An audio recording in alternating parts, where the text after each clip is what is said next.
Here are your community updates for Thursday, July 16, brought to you by the Rapidian. With Kent County's test positivity rate for COVID-19 rising in recent weeks and a statewide face covering requirement, the Kent County Health Department is urging residents to keep wearing their face coverings in public. In the Kent County Health Department's video update on Wednesday, the department's director, Dr. Adam London, said the county's test positivity rate has increased from 3.5% to 4% in the past several weeks, despite the fact that tests per day in the county have nearly doubled during the same time. Quote, "As we do more testing, we actually would expect our test positivity rate to decline," said London. "So the fact that it's increasing is a red flag to us that this is not going away anytime soon," end quote. Up until a few weeks ago, around 900 to 1,000 tests were being conducted in Kent County per day. Now, around 1,700 to 1,800 tests are being conducted, thanks to increased capacity at hospitals, clinics, pharmacies, and the Kent County Health Department's testing sites.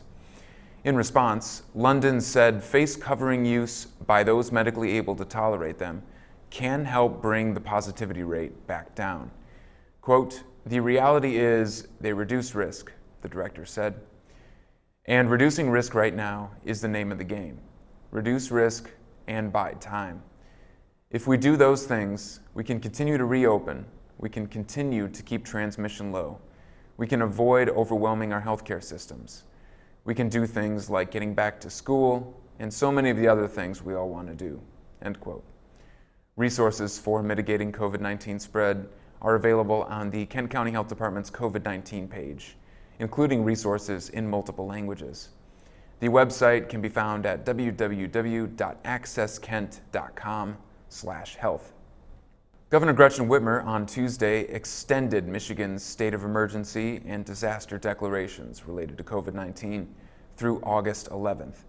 The state of emergency and disaster extensions enable the governor to continue issuing executive orders that have limited public activities over much of the last several months, such as the lifted stay-at-home, stay-safe order and capacity restrictions, if she deems them necessary.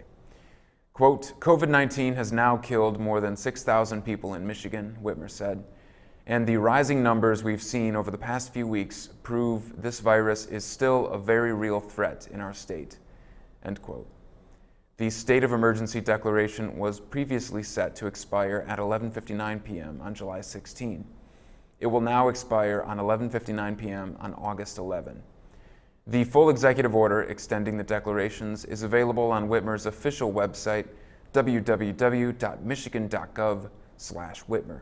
The Grand Rapids Public Museum announced on Wednesday it will host the exhibition Outbreak: Epidemics in a Connected World, organized by the Smithsonian, starting August 1st.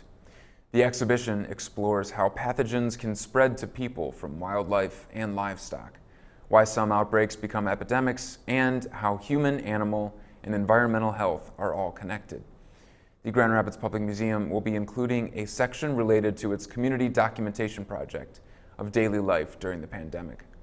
Outbreak will be presented in English and Spanish at the museum and runs through October 18th, 2020. More details about the exhibition and the Public Museum's COVID-related safety measures are available on the museum's website, www.grpm.org. As always, the Rapidian encourages local residents to share your own stories and perspectives on the Rapidian's platform. To learn more or to get started as a community reporter, you can visit www.therapidian.org/write.